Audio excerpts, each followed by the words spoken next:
Hello, everyone. Long time no see. I haven't seen you in forever, right? I'm kidding. Thank you so much for tuning in to round two of Office Hours, our second stream. Let's go. I see the same names from the previous stream. I see Luis, Fernanda, Reem, Sasha, Relax No Name, Addie. So nice of you to be here. I'm joined today with a different guest. I always forget because to me, I'm raising my right hand, but I always forget that this is mirrored. So, welcome, August. Can you please introduce yourself? Thanks, Celine. Yeah, I'm August. I'm an interactive engineer. I do the office hours every Tuesday morning. And Thank you, August, for being here. Bruno says, "How long have we not seen each other?" I know we haven't seen each other in forever. Sorry about the little pause and delay. Next time I will coordinate better so that it will be on the same stream and you guys don't have to like flip between different links. But thank you for being here. I'm so glad you came.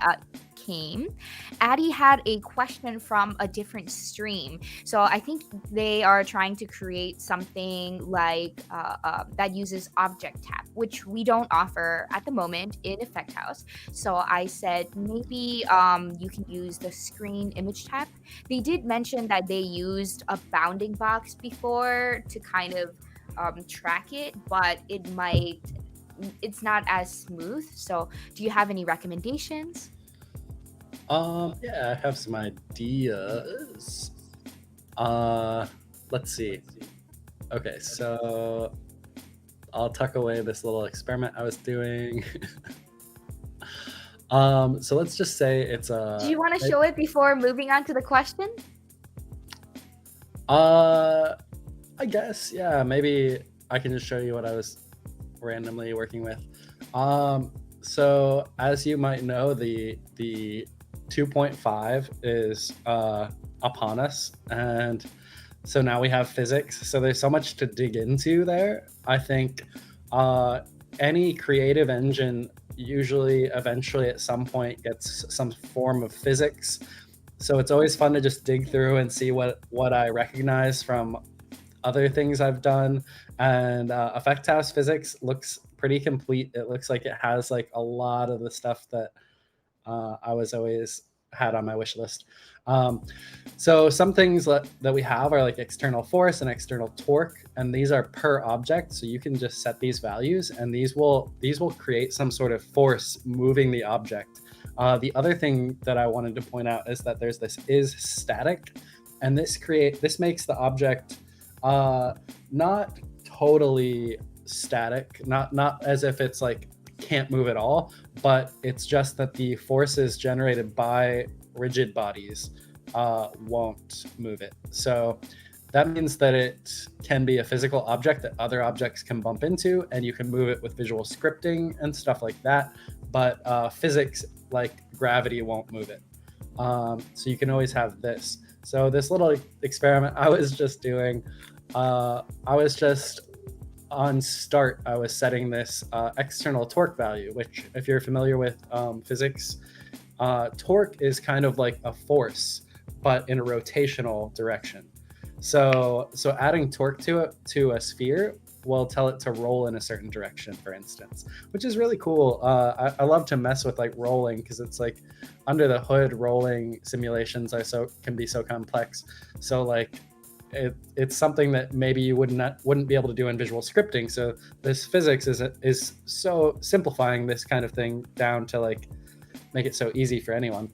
So I'm just like choosing a random direction that it'll roll, and then I'm just like on start, I'm just setting this torque. So every time you restart the project, it'll roll off the table in a different direction. So if you wanted, you could make some sort of randomizer where once it falls off into a slot, you could have the camera like zoom up and look down at some table that has a bunch of options. And just trying to think of different ways you could make randomizers other than just something on your head. So yeah, that was kind of what I was doing here, just experimenting with the static, the torque. Yeah, you should definitely check out the physics. It's really fun once you get rolling.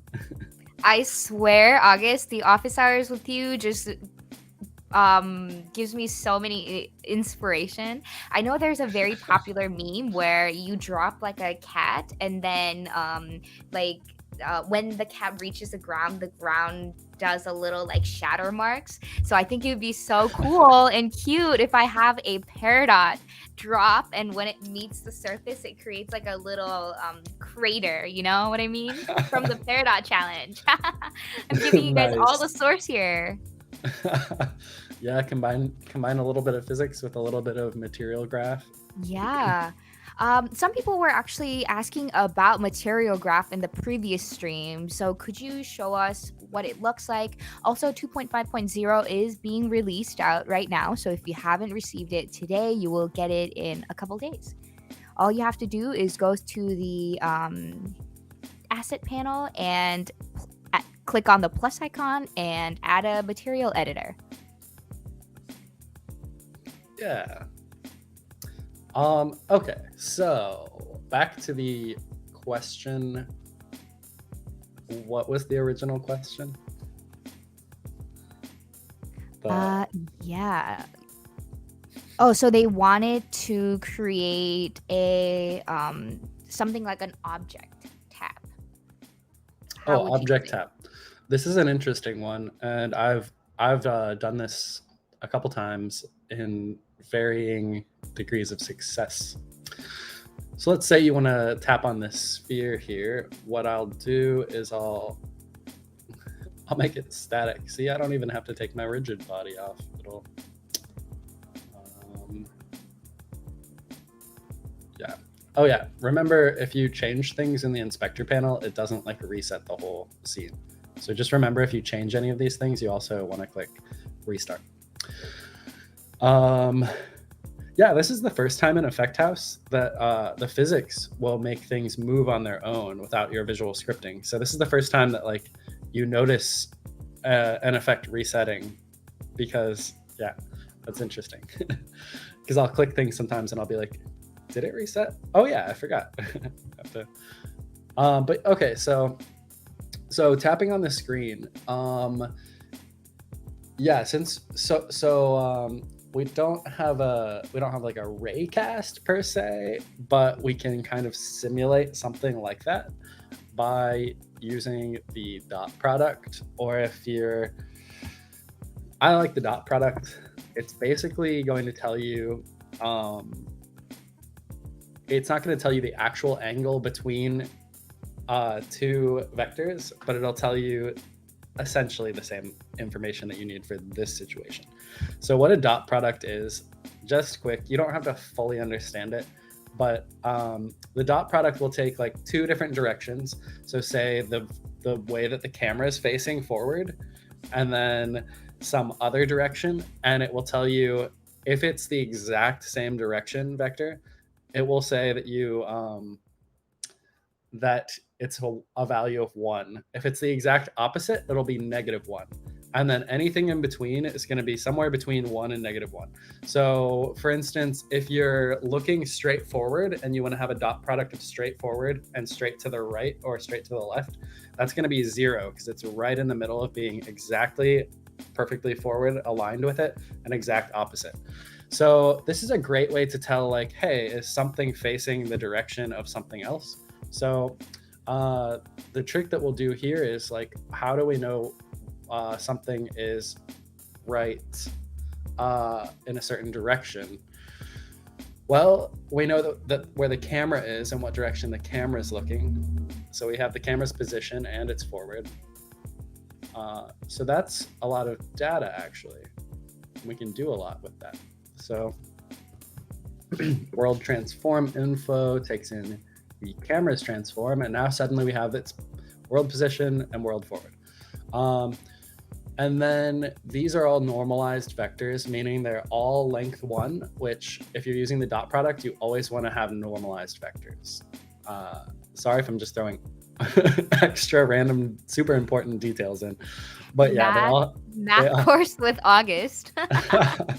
This kind of math is great. Like, sometimes you'll do like years of math and you'll be like, what am I going to use this for? I'm going to have a calculator in my back pocket. But the calculator doesn't know how to the calculator doesn't know that you need normalized vectors for a dot product.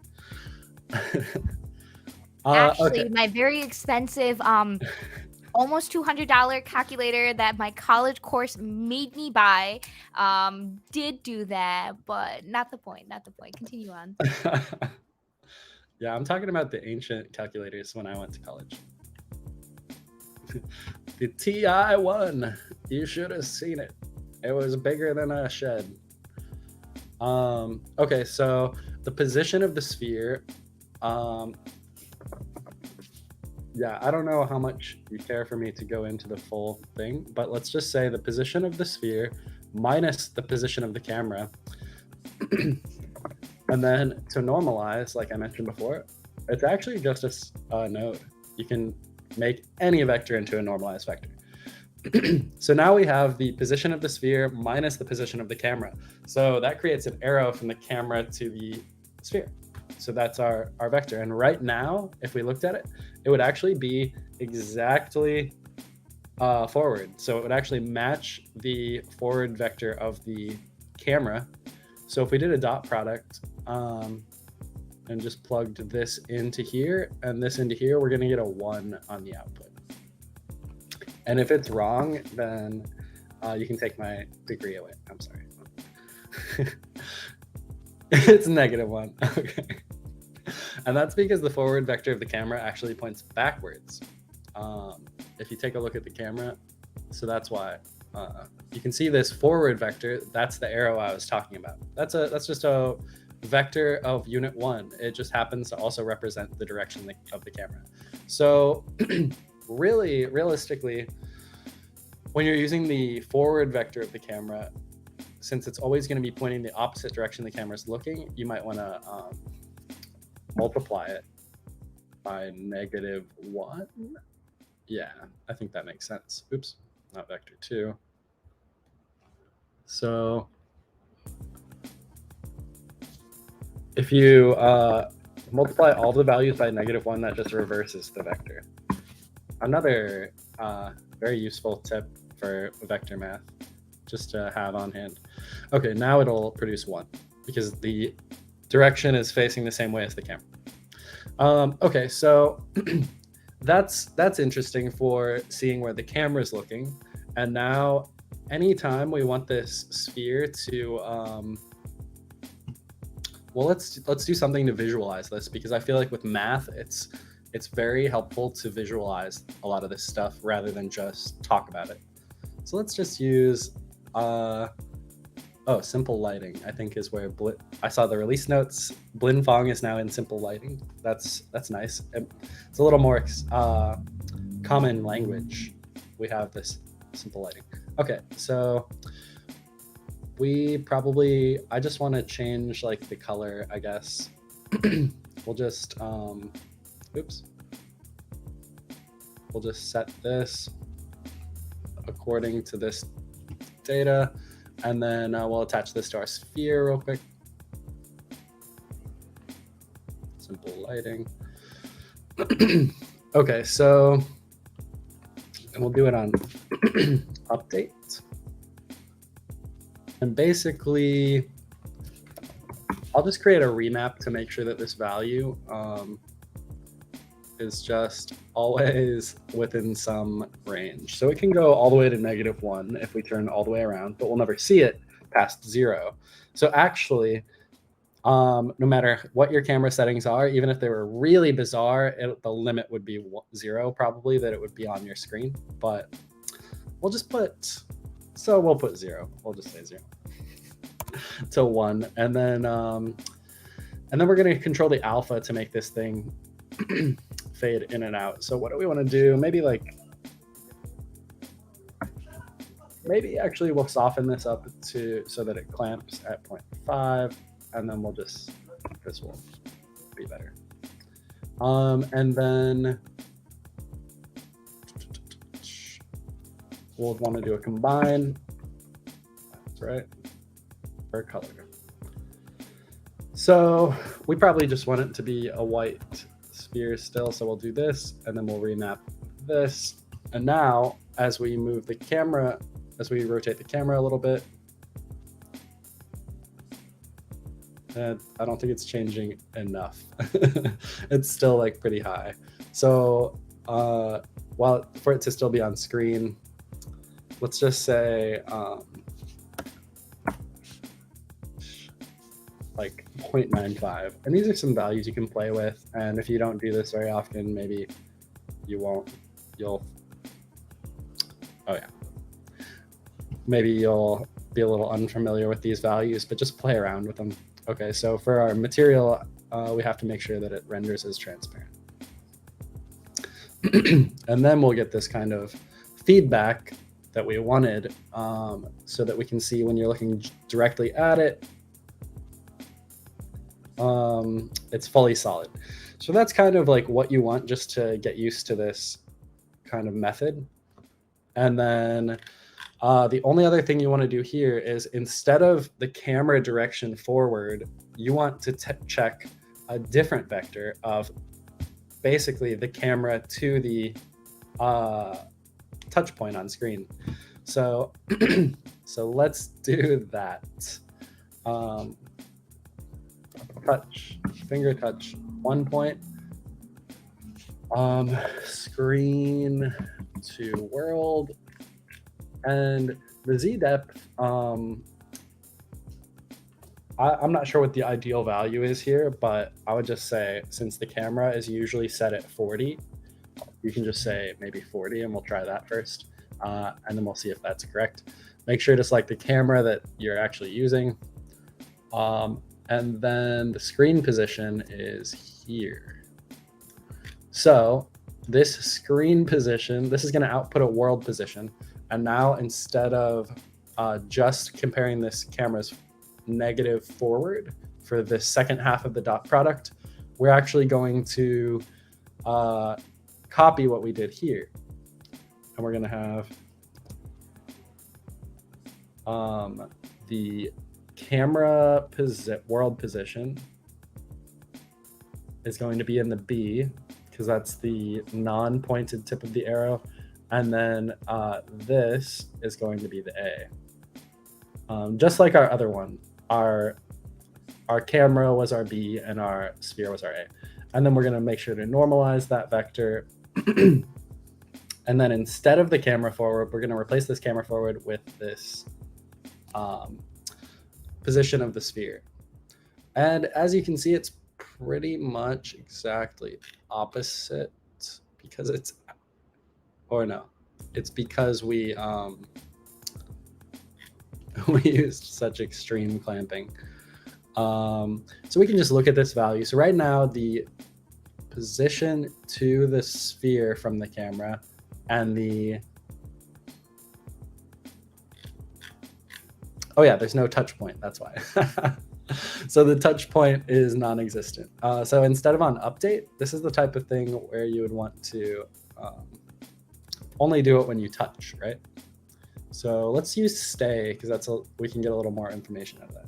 So now, whenever we're holding the mouse down, you can see this. I'm just holding the mouse down right now, by the way.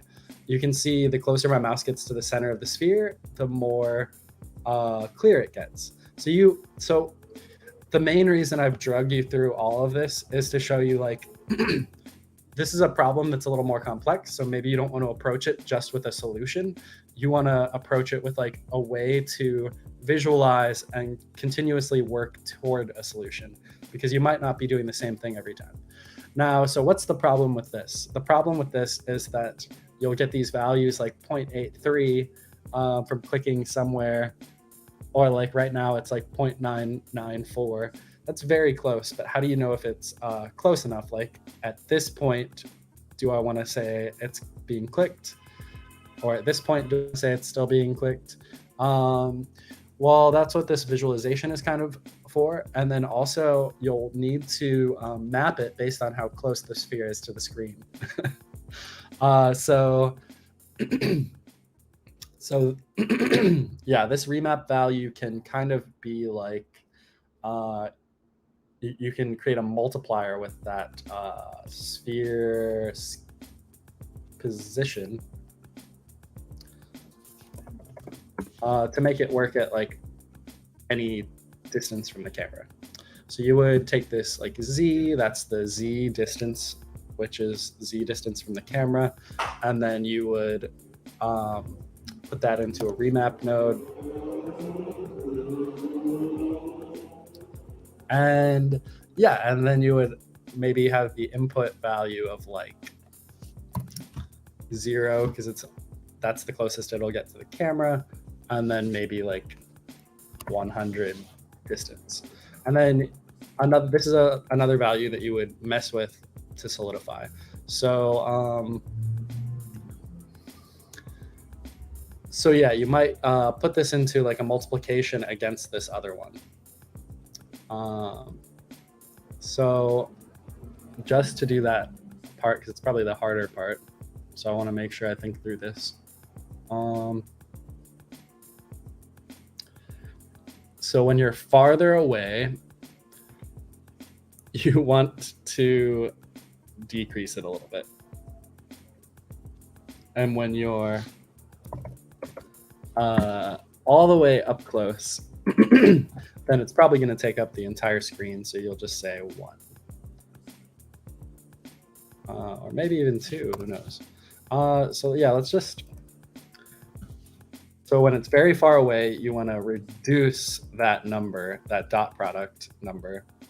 And when it's very close, you want to increase it so that dot product says, yeah, you're basically at 1 already. You're basically very close. August, I have some questions. Okay. Addie, who asked this question, said, August, is that Z depth the far frustum of the camera? 40 in what unit? Meter or centimeter? So these are units within the engine. So this is like the units you'll see in the transform. So if you ever create a 3D object, you'll notice that the camera sets itself at 40. And see how there's these hard white lines going through the center of the world. This is like center of the world 0, 0, 0, and this is your camera. That's why it's like not at the center when it gets created, because it's offset so that it can look at the center of the world. So 40 is kind of like an arbitrary best placement that I guess we found and decided to put the cameras. One more question. They said, Sure. how to get the Boolean out from that method to start a transition of something using transit by time or play animation sequence? Yeah. So let's,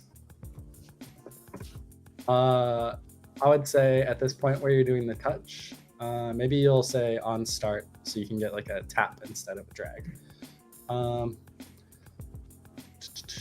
So you would do an if, and then you might do like a if greater than, because you want to see if it's close to 1. So then you would just say like if greater than 9, 0.9. And then this is where your you would check here.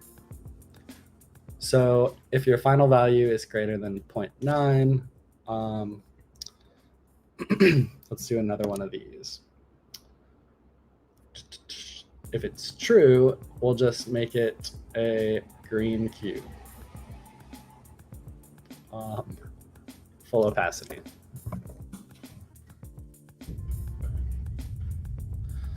And then, yeah, I can't click fast enough to not have a stay. So clicking it here doesn't count because I put my greater than too low. Clicking there is close enough. So yeah, that's how you would do it. You would use the on start of either the screen tap or the finger touch 1 point node, and you would just check if that dot product is high enough that it's close enough.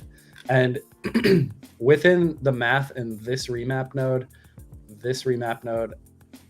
those are kind of like the knobs that you're tweaking to get to tweak it down to your object. So this is like a replacement for ray casting if you don't have the ability to ray cast. So it's a nice little workaround. And if your objects aren't moving very far away or coming very close to the camera, like moving in that Z direction, then you don't really have to tweak these values very much. You can kind of just like skip that part. But yeah, if you have some physics objects and they're going to be bouncing around unpredictably, that's when you want to like tweak these remap things. And so this is ultimately what we would want.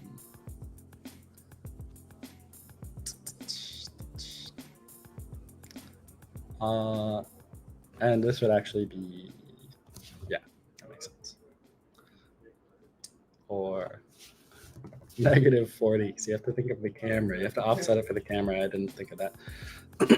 So yeah, there's some things that maybe could get a little tricky here, but I think this is essentially the formula.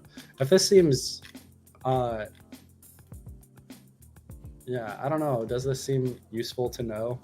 I hope some of this was good information that people will use to create some sort of clicking on 3D objects logic. I think this is very useful. I've seen a lot of people want to recreate games or something like that, and I feel like this is very good knowledge. Yeah, I must have to admit I was lost at some points, but that's why we have the recording, so I will go back and watch it again.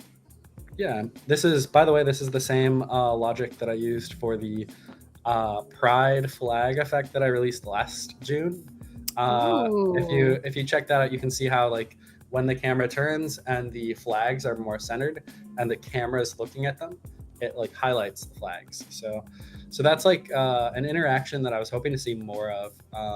So that would be really cool if we can get that going as like a, hey, what's the camera looking at kind of feature. Hey, that's actually really cool. So potentially for like Easter, let's say, you can hide like eggs in space and then people can look around and discover eggs. Yeah. Yeah, you could have some interactions based on have they looked at this object yet? Like find the hidden object could be really cool. Yeah. Mm-hmm. Maybe an idea for the Peridot Challenge. Did you hear that if you participate and win the Peridot Challenge, you can get $10,000? I'm just an advertising machine. Yeah. $10,000. I could buy a new hat. Sounds good. We have another question actually from the chat. The chat is buzzing today. Santiago asks, is there a way to make smooth transition between different 3D animations so that I don't have to jump from one to another? You know, I should get a 3D model that has multiple animations just to have on hand. You can actually use the Peridot asset. Oh my gosh. Oh, yeah. And you can download it right from the asset library. Oh my gosh. There's Perfect. no reason you shouldn't participate on the Peridot Challenge. Oh my gosh. All right, chat, time to vote. Which is the best Peridot to download right now? I actually did that. Wait, really? And the winning vote was the blue one. That guy. Oh, nice. Wow. The size No, is not that one. The baby one. Oh, this one? Yes, that one with the really cute white eyes. Also, in the previous stream, Mingus showed us how to put a cowboy hat on the Peridot. It was adorable. I think these are 2D assets. Oh, right? they're the 4 on the top is 3D. Oh, okay. And he got the cowboy hat too. Does this Peridot feel insecure without its cowboy hat? Also, August, have you noticed that I have a nice Peridot ears going on? Actually, I have a little tab right over that part of your head on the screen. I did not see it at all. Yeah. No, I just wear this on my daily life. So. That's smart.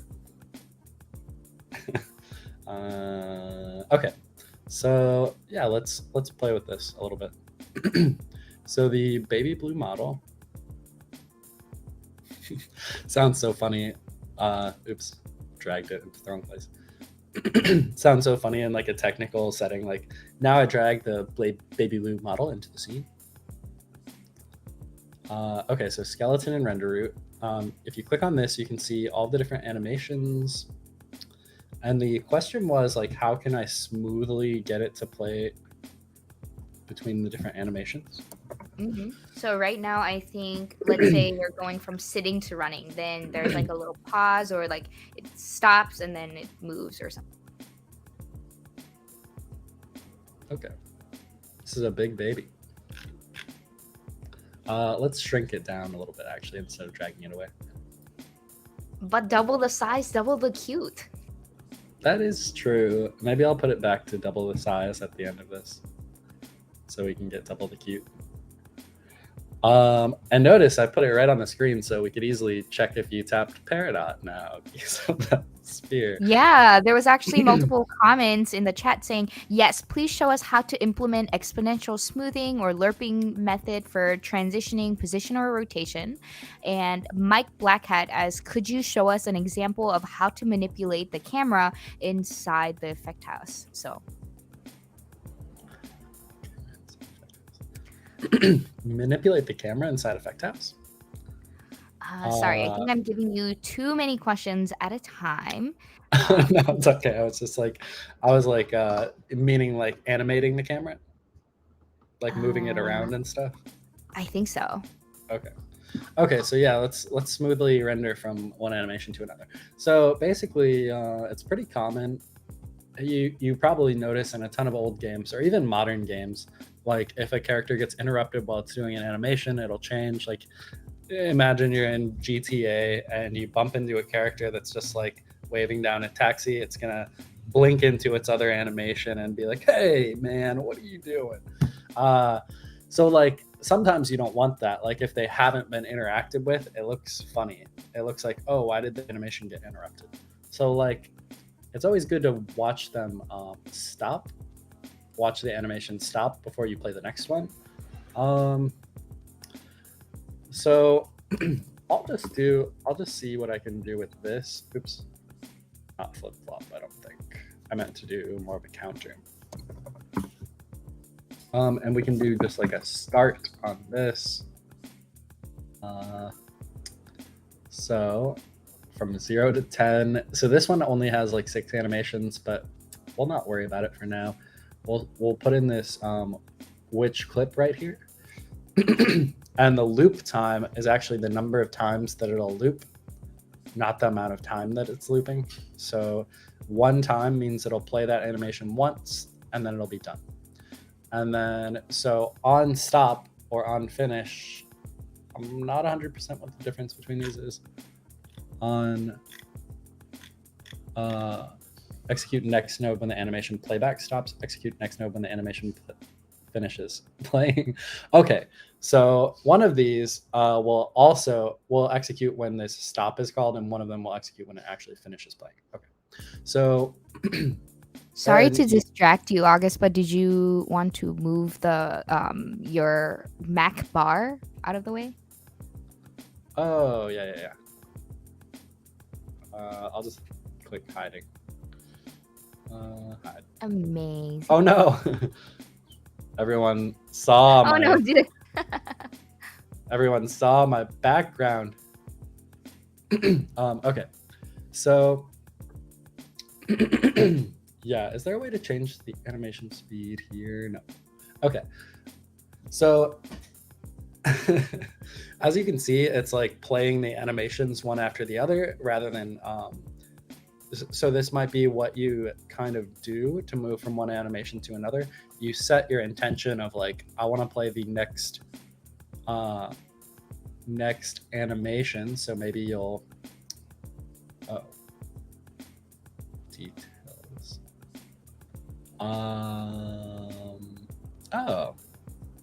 Everybody check out the new way that the variables are stored. So next animation clip. You can call this whatever you want. I just like to be super clear with the variables. So you would set this somewhere, and then you would get it here. And then, yeah, the counter is kind of inconsequential now. It can just be an if block potentially. But this will, yeah, it probably should be if equal So what I would do, if I wanted to do this system where it wasn't interrupting, I might do like, if this is, I think it's going to, is it going to be, oh yeah, we could set it to -1 if we don't want it to play another clip afterwards. So you would just do something like this. And we would just say like, hey, as long as it's not -1, when the animation finishes, play the next one, right? And then maybe if we want to have it starting playing an animation, we have that plugged in. And then this next animation clip just says, hey, this is the one we want to play next. So then with this kind of setup, if you have a lot of animations that end or start in the same position, so that the character is in the same position, that would be a way to like blend different animations together. Like if running starts, in a certain way. But yeah, animation systems can get pretty complex. So let's just say screen tap. And also keep in mind, I think a lot of times with FBX, if you import this animation 0 might be all of the animations in line. So keep that in mind. So like you would want to choose one of these, like hover. And then, yeah, which clip, this variable that I set, the default value is 0. So maybe we would put it at 1. And then when we reset, it'll just be hovering. And you can see this if statement, we can see when the animation ends by this little blue, this dot turning blue. I'm not sure how long this flight animation is though. Okay, interesting. It switched to a different animation.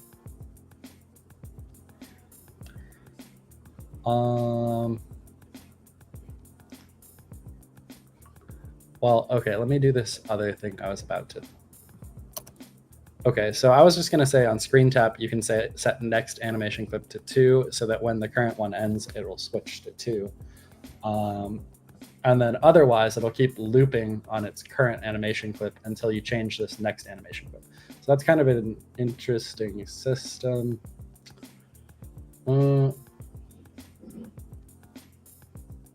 3D animation controller. I wish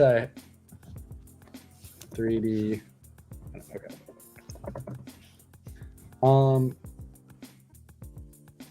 Yeah, I wish I could get a little bit more info out of this, of what its current animation is, because it seems like it's not. It seems like it's still on that animation 0.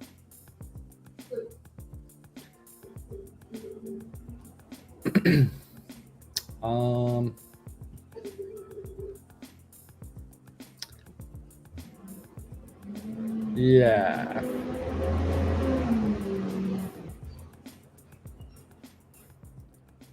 So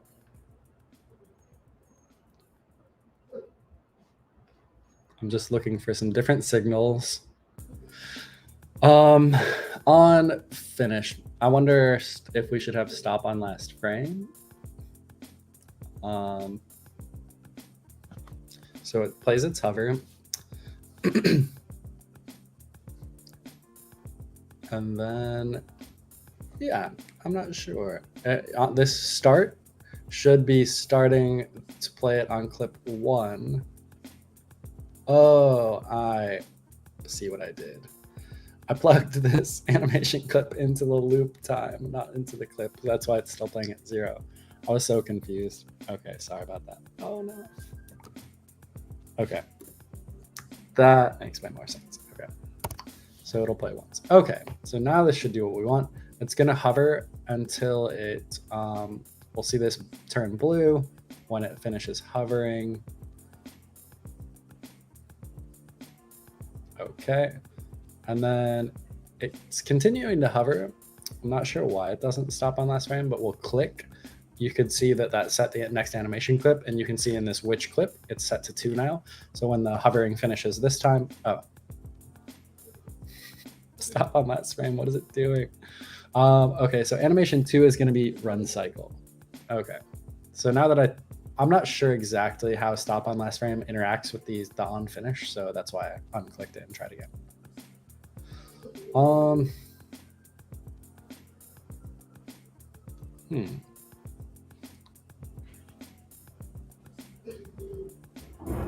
So this if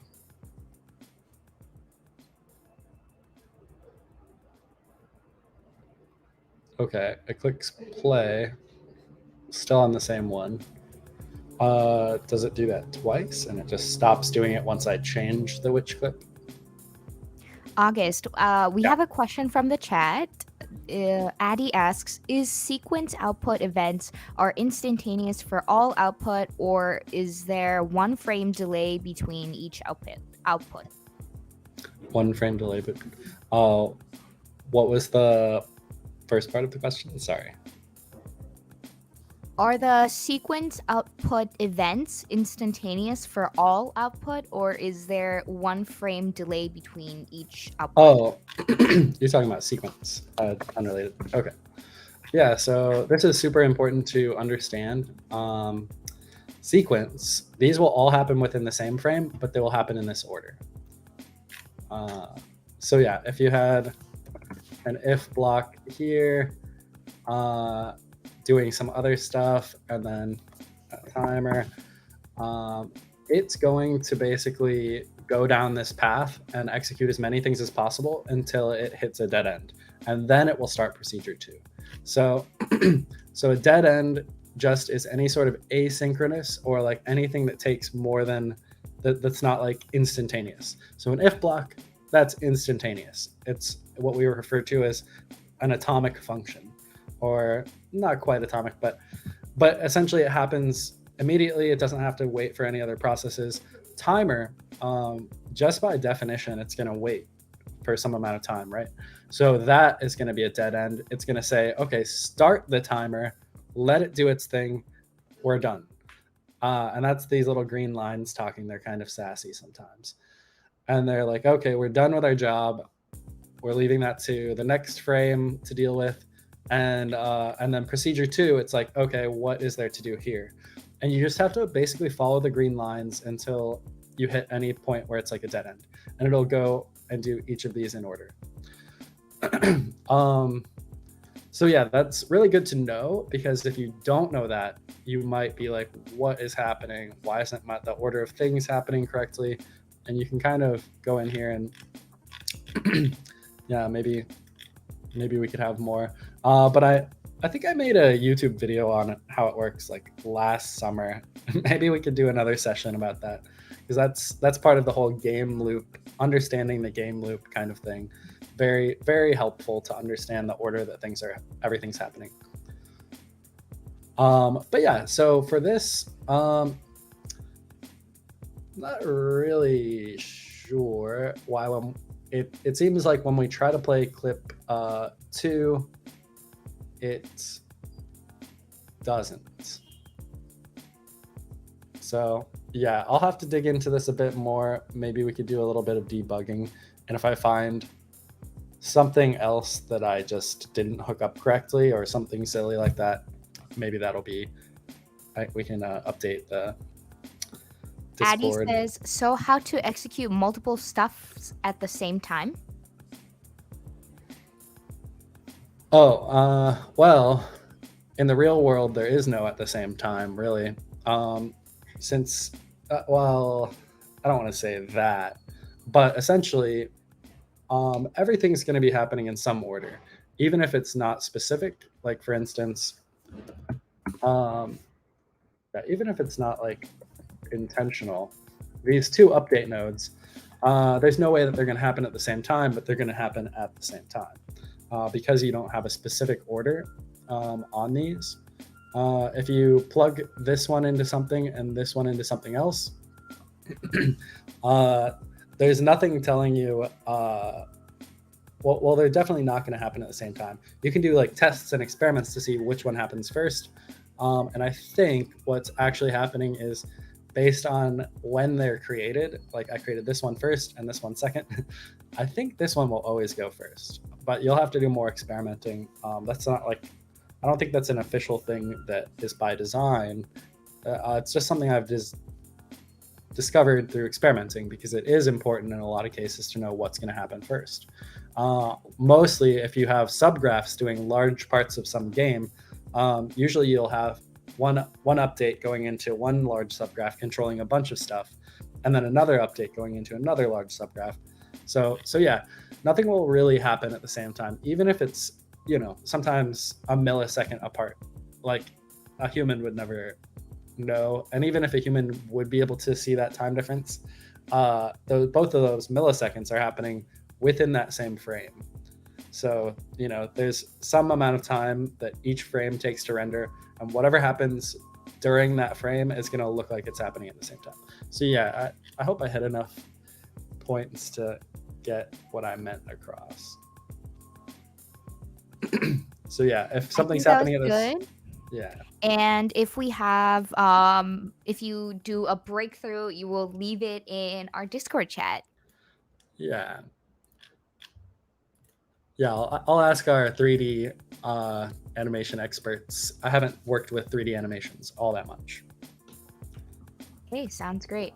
I think maybe it is worth it that we do a specific course on this, because I have also received a lot of questions about how to successfully export Blender objects with multiple animations and import in which file format. So we can definitely do a session on that. Brett says, but they don't necessarily wait a full frame to fire both updates. Is that right? So in that way, it is, quote, at the same time, end quote. Yeah, well, they're both going to fire every single frame. Yeah. But like this one will fire at the beginning of the frame. This one will fire slightly after that first one. So you can kind of imagine that there's just this list, this invisible list somewhere that has all of these stacked up in order of like what it's going to do as soon as the visual scripting starts for that frame. And it's going to be like, okay, now update this, now update this. Remember that timer that was started last frame? Now make that timer tick one time. Now like the user touched the screen at some point after the last frame rendered. So do this screen tap. It has like a list of like, okay, what needs to be executed next. So it's like this invisible list. Just knowing generally how that list is organized is really helpful. Okay, sounds great. We are running vastly over time. I do think we need to extend office hours to an hour. We love answering all your questions, but that is the end of our live today. Thank you, everyone, for coming. Like I mentioned earlier, if August has a breakthrough or we talk to our 3D designers, we will leave it in our Discord chat. So please be sure to visit it there. Got it. Thanks, August. Will you guys implement a new variable type to pass/send the green event / execute trigger, so we don't have to drag the cable from from corner to corner in a big project? Yeah, I can't say what's planned for the future. I'm not directly involved with creating the nodes, but I did have a workaround that works kind of well. Where you're using update in a subgraph to check if a variable has been set, sort of like a flag, and then on the out, and then resetting it basically, and then outputting something. So I think that was potentially used in the side scroller microjam. I'm not sure if I took it out because it seemed too complicated or maybe too confusing. I wasn't sure how to present it, but essentially, yeah, it's a way for you to set a flag somewhere, and somewhere totally different in a different subgraph on the opposite side of your project, it would check, hey, has that flag been set? If so, send a signal this frame. So it was very useful in certain areas. Yeah. But okay, maybe next time I can show that if you're interested. Sounds good. Adi, if you still want to chat, I think August will hang out in the Discord channel. So tag him and you can ask more questions. Adi is very sad to see us go. Well, lovely talking to you all. See you again next week, same time. Bye, everyone. Have a great rest of your day. Bye. See ya.